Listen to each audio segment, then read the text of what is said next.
lainnya. Restitusi bukan untuk menebus kesalahan, namun dia belajar dari kesalahan. Bukan menebus, tetapi dia belajar dari kesalahan. Adanya kesadaran dari murid yang berbuat salah dan melakukan sesuatu yang menunjukkan sikap penyesalan. Dia menyesal, dia telah berbuat salah. Nah, murid belajar dari kesalahannya untuk menjadi lebih baik, untuk masa depannya.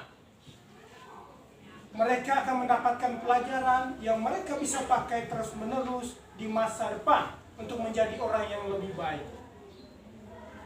Dengan demikian, restitusi ini juga akan memperbaiki hubungan guru dengan murid.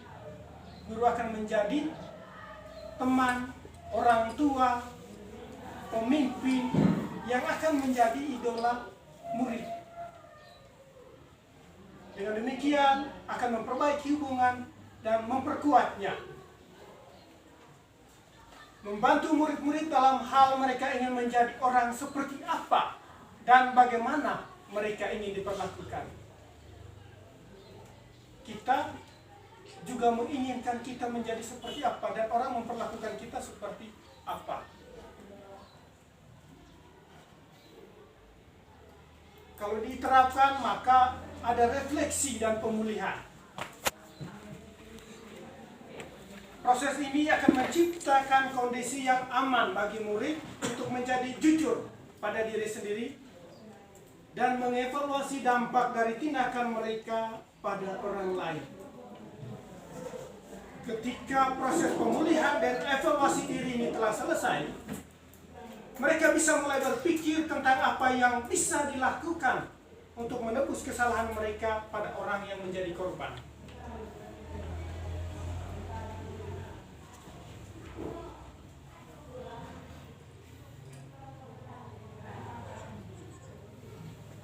Dengan demikian, restitusi itu bukan tawaran. Restitusi adalah tawaran, bukan paksaan. Ia berupa tawaran. Restitusi itu menuntun melihat ke dalam diri. Dia mencari kebutuhan dasar yang mendasari tindakan. Restitusi itu dia fokus pada karakter, bukan tindakan. Dia menguatkan dan fokus pada solusi. Restitusi itu mengembalikan murid yang membuat salah pada kelompoknya.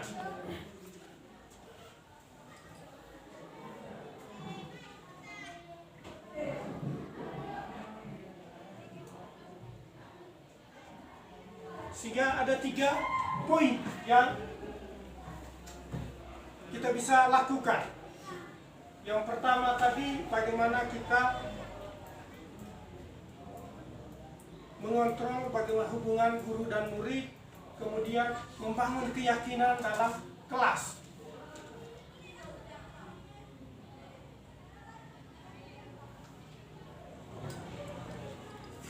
Yang ketiga tadi, menerapkan disiplin yang positif.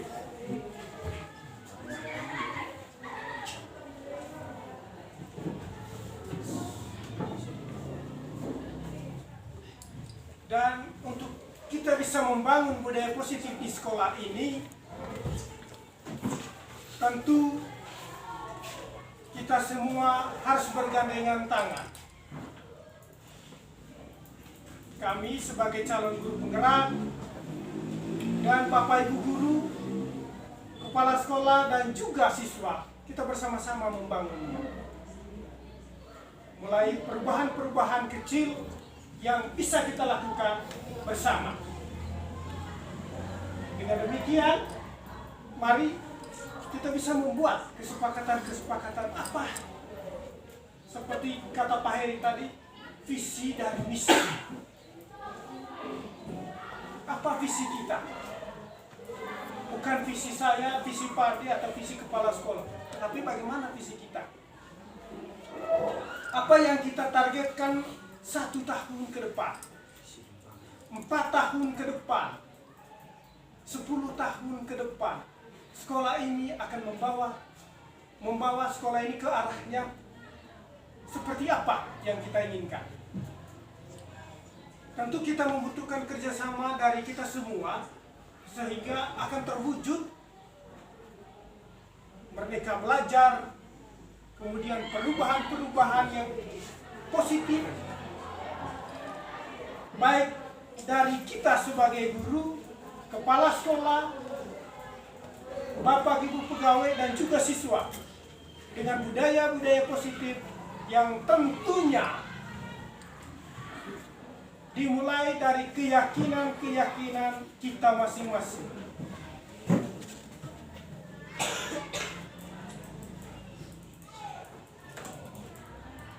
Karena menurut Ki Hajar Dewantara, pendidikan itu adalah menuntun segala kodrat yang ada pada anak agar mereka dapat mencapai keselamatan dan kebahagiaan. Mereka bahagia baik sebagai manusia maupun sebagai anggota masyarakat. Sehingga pendidikan itu hanya menuntun tumbuh dan hidupnya kekuatan kodrat yang ada pada anak-anak agar dapat memperbaiki lakunya dan tumbuhnya kekuatan kodrat anak. Dengan demikian, kalau kita menuntun berarti anak diberi kebebasan seluas-luasnya untuk membangun, mengembangkan potensi, bakat dan minatnya sebagai individu yang unik. Akan tetapi, kita sebagai guru akan memberi tuntunan dan mengarahkan agar anak tidak kehilangan arah. Diberi kebebasan yang seluas-luasnya, tetapi kita guru menuntun dia supaya dia tidak salah jalan. Dia tidak salah arah yang dapat membahayakan dirinya dan orang lain. Sehingga anak akan menemukan kemerdekaan dalam belajar. Dia menjadi orang-orang yang betul-betul merdeka. Dan kalau dia merdeka, dia akan menemukan apa yang menjadi tujuannya. Sehingga guru itu hanya sebagai pamong. Dengan demikian, guru diharapkan memiliki nilai-nilai positif yang dibutuhkan untuk membentuk karakter pelajar Pancasila dengan memberikan contoh atau ingaso sung tulodo menurut Ki Hajar Dewantara, dan melakukan habituasi atau pembiasaan yang konsisten di sekolah, pembiasaan yang positif. Karena itu sangat penting bagi guru untuk dapat mengembangkan budaya positif di sekolah agar dapat menumbuhkan motivasi intrinsik dalam diri murid-muridnya dan menjadi pribadi yang bertanggung jawab dan berbudi pekerti luhur.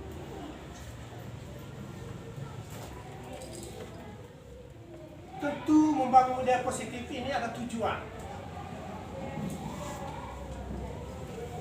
yaitu menumbuhkan karakter anak. Dan kita semua percaya bahwa tujuan penting sekolah adalah membentuk karakter. Sehingga banyak program kegiatan yang dilakukan di sekolah bertujuan untuk menumbuhkan karakter siswa.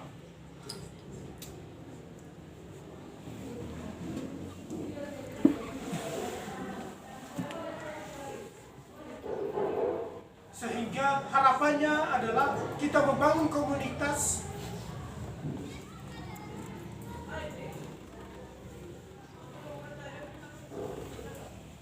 untuk menyiapkan murid di masa depan agar menjadi manusia berdaya,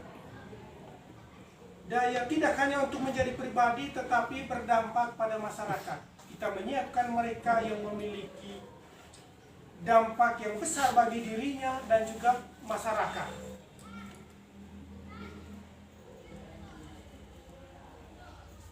Adapun karakter yang diharapkan menjadi manusia dan anggota masyarakat untuk mencapai keselamatan dan kebahagiaan, yang menjadi orang yang bahagia. Karena kalau kita menjadi orang yang bahagia, maka tujuan-tujuan yang ingin dicapai pun akan sangat dengan mudah kita raih.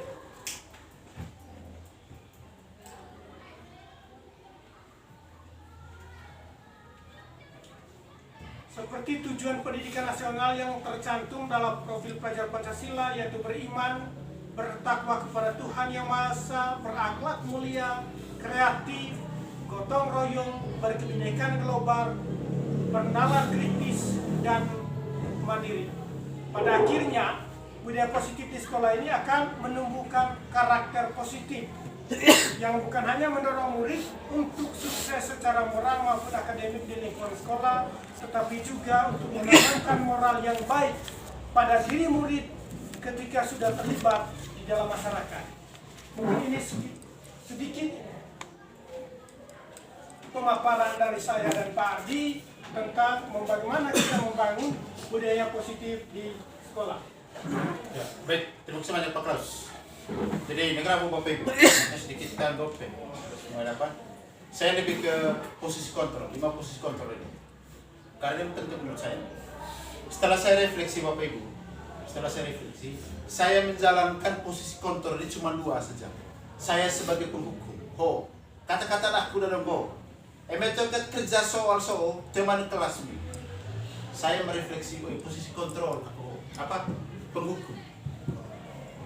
Emetoket kerja soal aku berarti untuk ulangan berikutnya kamu tidak akan ikut. Maka posisi saya di sini adalah posisi penghukum. Itu. Terus yang kedua, harus kata-kata sosok garis besar situ. Ini kata-kata yang sering guru katakan. Ini. Terus maka posisi ini posisi kontrol. Hotel Goga membuat orang merasa bersalah. Supaya murid itu merasa bersalah. Itu pelan-pelan kita mendekati anak besok. Hau otak. Gitu katakin paling benar. Itu supaya dia merasakan anak itu bersalah. Padahal sebenarnya dalam hatinya anak tidak terima itu. Dalam hati kecil itu. Karena dia sudah memberikan hal-hal negatif oleh nenek itu. Sebenarnya kita punya pendekatan tidak terima dia. Jadi itu mungkin setelah saya refleksi ini ada 2. Yang pertama saya sebagai penghukum, terus yang kedua ini pembuat orang merasa bersalah. Murid merasa bersalah supaya kita berubah dari itu. Sebenarnya dia diterima dalam hati kecil. Terus ini, ibu masyarakat. Nah, ini monitor pemantau ini. Mungkin yang diharapkan nantinya kalau kita menangani kasusnya anak-anak ini yang diharapkan monitor dengan pemantau, sehingga pertanyaan mereka diajukan pemantau, peraturannya apa dikaitkan dengan restitusi kasus dengan keyakinan kelas yang kita mengaitkan kembali. Jadi itu. Terus ini yang berkaitan dengan posisi manajer. Silakan nanti saya kasih contoh kasusnya ini. Ini contoh kasusnya. Ya, contohnya Yadiho terlambat datang sekolah. Terlambat. Jadi dari 5 posisi kontrol ini diambilkan masing-masing peran. Coba peran sebagai penghukum. Ini contoh kasusnya. Nah, posisi guru sebagai penghukum. Sebagai penghukum dia. Ini terlambat lagi. Mata melotot, jari menunjuk-nunjuk. Nah, mungkin dalam diri saya ini pernah saya alami ini. Dan saya sering mengeluarkan ini. Ini secara refleks, secara pribadi Ini langsung mengeluarkan kata, terlambat kuliah aku. Pasti terlambat lagi. Jadi, kapan bisa datang tepat waktu? Maka pernyataan-pernyataan ini sebagai posisi penghukum. Sehingga membuat dalam diri takut, tidak nyaman juga mereka. Mereka berbuat bukan karena kesadaran, karena takut. Sehingga mungkin atau pernah saya sering pada lakukan P. Setelah saya refleksikan belajar di guru penggerak ini, mungkin posisi ini. So, nah ini secara pribadi P, secara pribadi. Terus yang kedua, membuat orang merasa bersalah. Posisi dia di opo, dia membuat posisi bersalah ini. Maka tadi 3 go ini. Adik, kamu nih bagaimana ya? Terlambat terus saja. Sebenarnya bahasa itu pelan-pelan ngeroden tetapi korban bagi adik. Korban kau utang. Beti pucu. Pelan-pelan. Terlambat terus ke hauta. Penyampainya tidak kasar. Pelan-pelan. Sau dia gongkoin. Tetapi menusuk sekali. Menusuk. Jadi mungkin ini. Jadi mungkin itu 2 ini yang sering saya lakukan di sini. 2 ini sehingga setelah refleksi ke pelaku ini memang benar keliru. Pada datang ke Soho memang bukan karena atas kesadaran, karena takut sebenarnya. Itu. Terus sebagai teman, mungkin di sini nantinya Bapak Ibu posisi kita ini sebagai teman, sebagai pemantau, sebagai manajer. 3 ini. Mungkin tak sebagai penghukum, sebagai terus terang karena ini sebagai refleksi pribadi KDP. Saya sebagai guru sering mengeluarkan itu. Jadi mungkin itu. Jadi Bapak Ibu, mungkin ini ada beberapa hal untuk lebih apanya nanti, mungkin nantinya model seperti disampaikan oleh Bapak, kita kemas dalam satu file, jadi nanti kita buatkan dalam satu file ini. Karena ini berkaitan dengan yang sering kita lakukan di sekolah. Jadi mungkin itu saja dari kami, mungkin ada kita sesi diskusi, silakan.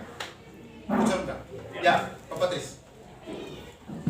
Soal posisi kontrol, memang kalau kita lihat dan seperti yang kita alami pada saat pembelajaran, tidak salah bahwa yang dikatakan Pak itu memang selalu muncul dalam tindakan nyata oleh guru, baik saya maupun teman-teman. Mungkin sebagian besar kata-kata itu sering muncul dalam kelas. Saya bingung bagaimana cara yang baik menyampaikan pesan kepada siswa ketika mereka melakukan sebuah kesalahan. Misalnya tadi kita ngomong bahwa kamu terlambat terus, itu juga sebagai penghukum. Kalau kita ngomong kapan sih kamu bisa tepat waktu, itu juga sebagai penghukum. Artinya guru sangat berhati-hati dalam memberikan sebuah pesan kepada siswa untuk mereka sadar benar bahwa kata mana yang cocok pada diri kami. Itu yang kami atau saya rasakan bahwa saya cukup bingung untuk memberikan sebuah pesan kepada murid. Ya, mungkin Bapak berdua yang sudah pernah mengikuti pelatihan, saran yang diberikan dari tutor itu seperti apa? Itu yang kami ingin butuhkan. Jadi mungkin sebelum ke Pak Patris. Lihat kalau kita sebagai pemantau, kalau tadi Adi yang terlambat, guru akan berkata, Adi, tahukah kamu jam berapa kita mulai? Nanti dia jawab tahu. Kamu terlambat 15 menit. Apakah kamu mengerti apa yang harus dilakukan bila terlambat? Ini kita membangun keyakinan dari dalamnya. Apa yang dilakukan ketika kamu terlambat? Adi bisa menjawab, paham Pak, saya harus tinggal kelas pada jam istirahat nanti dan mengerjakan tugas yang tertinggal. Guru memberikan penguatan, ya benar, nanti pada jam istirahat kamu harus sudah di kelas untuk menyelesaikan tugas yang tertinggal tadi. Bagaimana perasaan murid dengan diperlakukan seperti ini? Akibatnya dia akan memahami sanksi yang harus dijalankan karena telah melanggar salah satu peraturan sekolah. Tetapi guru tidak emosi. Ya. Guru tidak marah atau membuat mereka merasa bersalah. Tetapi kita memberi murid merasa nyaman, tenang. Dan kalau kita bisa melakukan itu, ya memang butuh proses, Bapak Ibu. Tidak instan langsung jadi. Ya. Apalagi membangun karakter kita sebagai orang Manggarai. Antara sekolah, keluarga, dan masyarakat. Dengan budaya kita yang keras, tetapi ini butuh proses. Mengubah ini tentu butuh proses, tetapi kita harus memulainya. Kita memiliki rasa yang optimis untuk mengubah perlahan-lahan. Mungkin dalam 1 tahun ke depan, ya kita jatuh bangun membangunnya, membangun budaya positif, membangun keyakinan-keyakinan yang ada pada siswa dan keyakinan pada kita semua. Syaratnya kita jangan pesimis ini. Kita ada keyakinan dari kita bahwa kita bisa mengubah ini semua. Saya dan Padi dan juga kita semua, dan juga mulai dari kepala sekolah dan juga siswa, kita bersama-sama. Asila Panangkoe. Kita berjalan bersama dan kita akan bertahap mengajak orang tua, masyarakat yang ada di sekitar kita untuk bersama-sama bagaimana mewujudkan budaya positif ini di sekolah dan juga di sekitar mereka, kita semua berada. Kita perlahan-lahan membangun budaya positif. Kita ada tambahan dari Pak. Ya, baik. Jadi seperti disampaikan Pak, memang benar. Jadi di sini bukan terletak pada kata-katanya, bukan terletak pada kata-kata. Tapi mungkin di sini bagaimana kita punya upaya supaya anak itu menyadar diri. Terus kita memberikan hukuman bukan membalas bahwa dia harus berbuat seperti itu kembali kita. Perbuatan yang sudah dilakukan, kalau memang dia sudah sadar dari dalam dirinya itu sudah. Mungkin lebih dikenal lebih sudah sendiri. Mungkin lebih dikenal. Itu masuk pada restitusi kasus tadi. Sehingga anak itu berbuat salah, kita langsung dihukum yang secara tidak. Tetapi diberikan pencerahan, diberikan penguatan, sehingga bukan terletak pada kata-kata yang seperti tidak. Bagaimana kita perlu upaya supaya meningkatkan kesadaran pada diri anak itu sendiri. Yang terpenting pada intinya anak itu sadar dan akan berubah. Itu sudah selesai, cukup. Sudah itu. Tapi kalau seandainya ada kasus di lain itu, berarti anak itu tidak berubah. Berarti kita punya pendekatan di sini, mungkin itu yang perlu dievaluasi kembali. Jadi mungkin itu Pak Patris, mungkin ya silakan dibalik. Saya mau menjawab sedikit apa yang disampaikan Pak Patris. Mungkin saya menjawab bukan sebagai guru penggerak di sini, tapi saya lebih melihat dari sisi makro konseling. Kalau dalam konseling itu biasanya tingkah laku anak itu biasanya karena ada faktor pemicu atau faktor penyebabnya. Misalnya saja itu dari contoh kasusnya tadi, anak sering terlambat. Kita sebagai guru, saya lebih melihat dari sisi saya sebagai bimbingan konseling. Jadi kita tidak boleh langsung menjudge anak. Misalnya kamu ini sering terlambat terus begitu. Kita harus cari tahu dulu kira-kira akar permasalahannya apa. Misalnya terlambat itu faktor penyebabnya malah mungkin dia mete sampai pagi, nonton apa semua kegiatan yang mungkin bisa menyita waktu dia istirahat. Jadi kita mungkin lebih melihat dari faktor penyebab anak. Lalu misalnya kita sudah mengetahui itu, kita bisa membuat kontrak perilaku kepada anak. Misalnya kalau misalnya kau mulai harus bikin kontrak perilaku itu mulai hari ini. Misalnya kalau dia berubah, misalnya saja dia datangnya sering datang terlambat jam 8. kita upayakan saja dulu, mungkin dia bisa datang lebih cepat dari jam 8 itu, lebih cepat sedikit saja. Kalau misalnya ada perubahan sedikit, itu berarti otomatis ada perubahan yang sangat drastis untuk anak. Jadi secara perlahan-lahan, lalu setelah itu seperti yang disampaikan oleh Pak Klaus dengan Pak Ardi, kalau saya melihat dari teorinya, dia tidak jauh dari teori secara bimbingan konseling. Memang seperti itu harus jadi sekolah. Kita tidak bisa menciptakan situasi yang membuat anak itu tidak nyaman di kelas atau di sekolah. Itu tadi sangat sulit untuk bisa mengubah keadaan yang selama ini sering kita lakukan. Jadi dia butuh proses, butuh kerjasama. Seperti yang saya sering bilang, setiap kali awal semester, kalau kita mau, kan kita biasanya kalau akhir semester atau apa, kita sering perdebatkan tentang perilaku anak, tanpa kita berpikir bahwa sebenarnya perilaku anak itu muncul karena ada faktor penyebabnya. Kan anak-anak itu datang dari berbagai latar belakang yang berbeda. Ada yang karena keluarganya berantakan, pokoknya ada banyak hal. Jadi kita mesti tahu akar permasalahannya dulu, lalu harus ada kerjasama juga antara guru dengan orang tua. Kita misalnya, kita cari tahu akar permasalahannya apa, misalnya dari keluarga, kita kunjungi rumahnya, seperti apa keadaannya di rumah.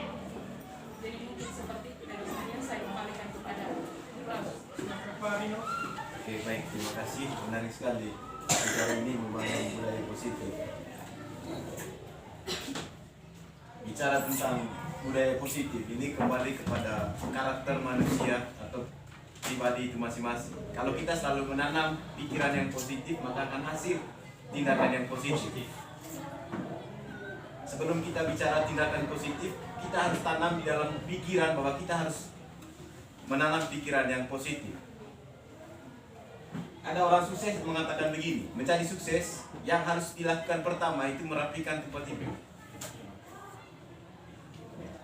Di dalam pendidikan ini, saya pikir bahwa semua sekolah, semua lembaga pendidikan sudah menyediakan tahapan-tahapan yang positif untuk anak. Tetapi persoalan yang sekarang yang saya lihat, Pak Dik dan Pak Klaus, bahwa hasil dari pendidikan atau anak itu, keluarga dan lingkungan tidak memberikan kontribusi positif atau dorongan positif yang sudah dimiliki dari sekolah. Sehingga membangun karakter sebenarnya mulai dari keluarga. Sehingga hanya tambahan saja di sekolah. Kalau misalnya di rumahnya yang menjadi akarnya bermasalah, saya pikir untuk di sekolahnya juga berat. Lehotairaku hiobo. Kalau kita selalu membangun pikiran yang positif, maka tindakan positif juga yang akan hadir. Contoh, secara tidak sadar, anak-anak sekolah ini hanya di sekolah saja mereka menjalankan aturan. Contoh, di sekolah kita melarang anak untuk merokok. Sadar atau tidak sadar, di luar sekolah, anak sekolah juga minum sama atau rokok sama dengan guru, bahkan dengan orang tua sendiri. Pertanyaannya, budaya positif apa yang harus kita mau bangun kalau model karakternya seperti ini? Kita sebenarnya mulai dari mana? Sekali lagi, di sekolah kita larang anak untuk jangan merokok. Tetapi sadar atau tidak sadar, di luar sekolah kita sama-sama minum atau rokok sama dengan murid. Lalu yang berikut, segala situasi atau pendidikan yang di sekolah, di luar sekolah, lingkungan ataupun orang tua ataupun keluarga tidak memberikan kontribusi positif terhadap perkembangan anak. Sehingga pertanyaan atau kasus, ketika anak ini masalah, dia mengajar guru luar sekolah, sehingga keluarga ataupun orang tua itu memberikan kewenangan 100% terhadap lembaga pendidikan untuk membentuk karakter. Padahal untuk membangun karakter itu harus startnya dari rumah. Bersifat tambahan ke sekolah OTT. Selebihnya orang tua. Dan apakah kita pernah bertanya kepada orang tua murid, salah baikis anak mikir, masalah kemangat tugas. Nah, itu juga yang menjadi pertanyaan besar terhadap kita. Sekarang berkaitan dengan yang disampaikan oleh Pak Adi dan Pak Klaus, saya sepakat sekali. Hanya persoalannya kita mau start dari mana? Maukah kita bergandeng tangan untuk membentuk ini semua?